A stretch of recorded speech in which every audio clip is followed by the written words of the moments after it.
Hello, everyone. My name is Myeong Lee from George Mason University, and my co-author Julia Su is also here.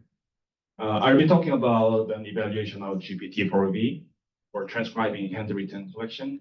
And I think this is a really nice transition from the previous two presentations because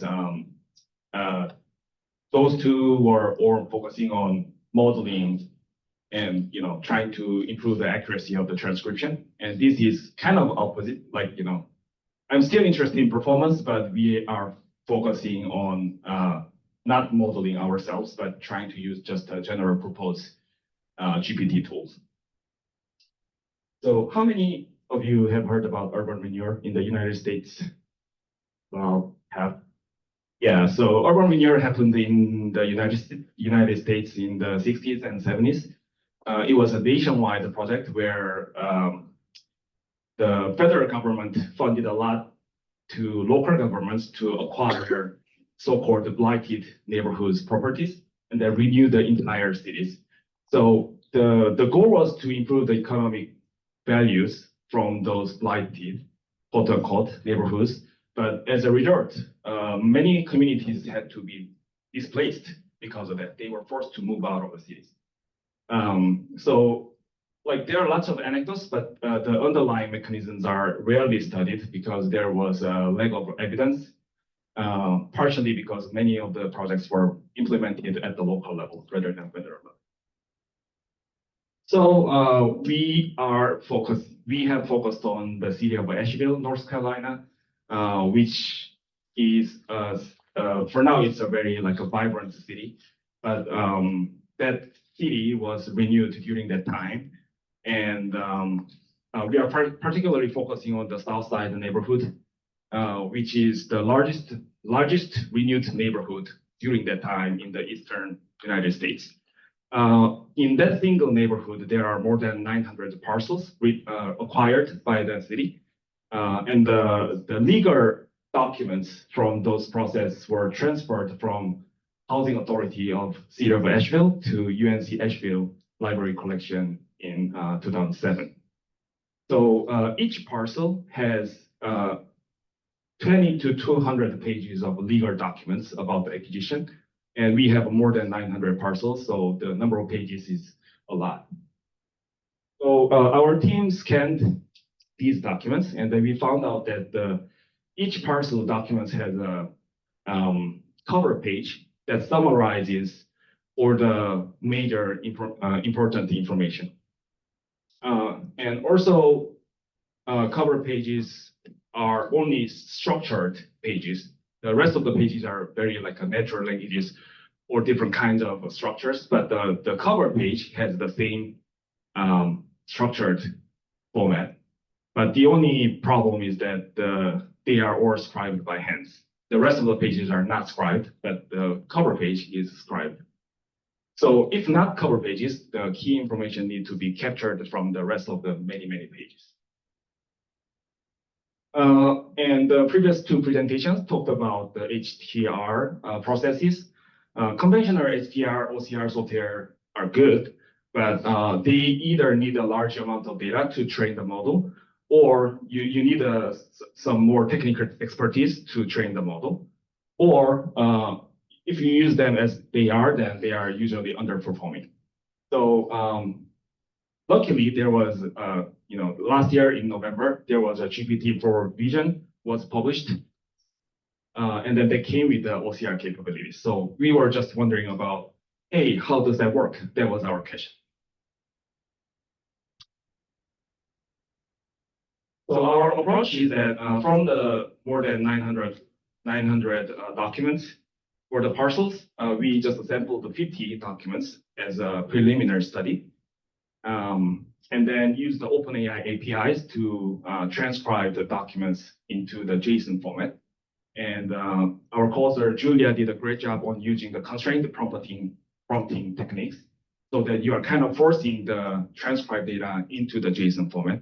And in the actual GPT prompt, you provide a JSON format so that you kind of force them to feed the data into the JSON data. The results is that it took about 19 minutes to OCR the entire 15 pages, 50 pages. And then the overall accuracy was about 57%, which is not that good, but it's okay. And then if you look at the field-wide accuracy, numeric values tend to be higher accuracy. And then also simple text such as residential or commercial, this kind of simple text tend to be high in terms of accuracy.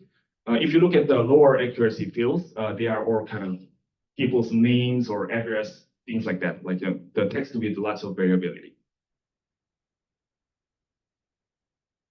And our qualitative check of the results show that the GPT-4V is often confused between similar letters, such as 2 versus 7, 1 versus 7, 0 versus 6, F versus E.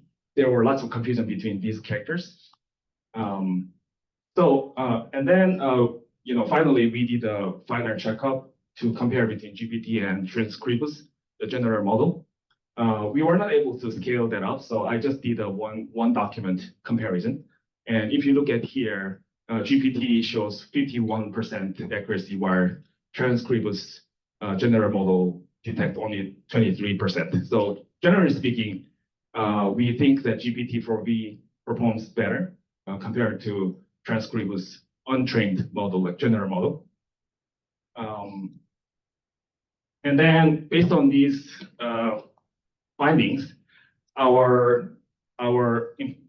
the implications is that the generative AI-based OCR presents varied performance depending on the types of field. And then they might be good at identifying locations of text, because if you force them to fit into a certain format, then it works quite well. They pick data nicely. And then maybe these generalizable LLMs might be suitable for simple tasks such as numbers or basic text, like easy text. Implications for future use is that the common mistakes, such as confusion between 7 and 2, and the data format could be handled in the prompt engineering further, because you can implement a multiple cleaning process using GPT to process those mistakes. And the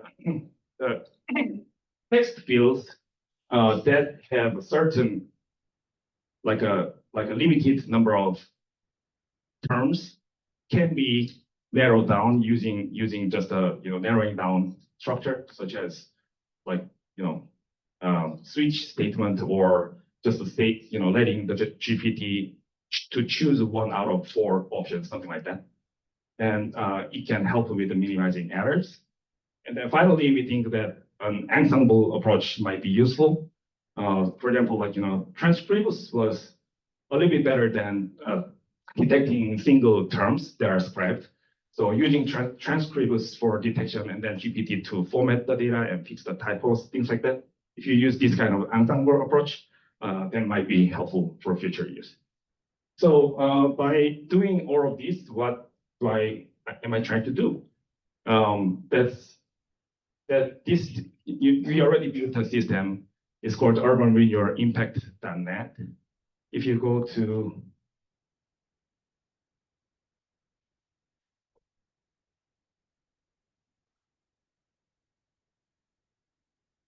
sorry, I have to share the entire screen.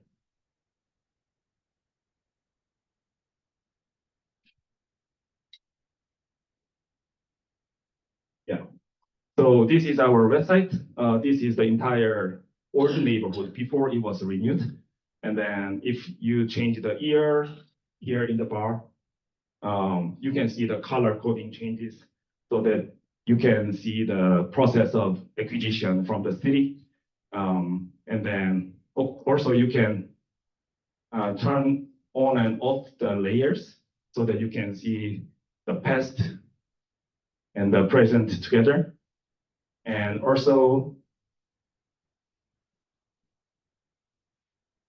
if it is possible to search based on the past owners' names and street names, so that if you click on any of the parcels, then you can see the details of how each property was renewed over time.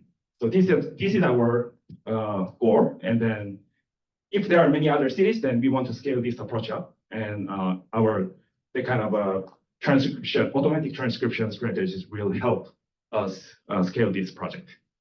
So that's it for my presentation. And we want to acknowledge Dr. Richard Marciano from Maryland, and also Ms. Priscilla Robinson from the city of Asheville. She is a community advocate and activist for scanning all the documents and their collaboration for this project. So thank you for listening to my talk.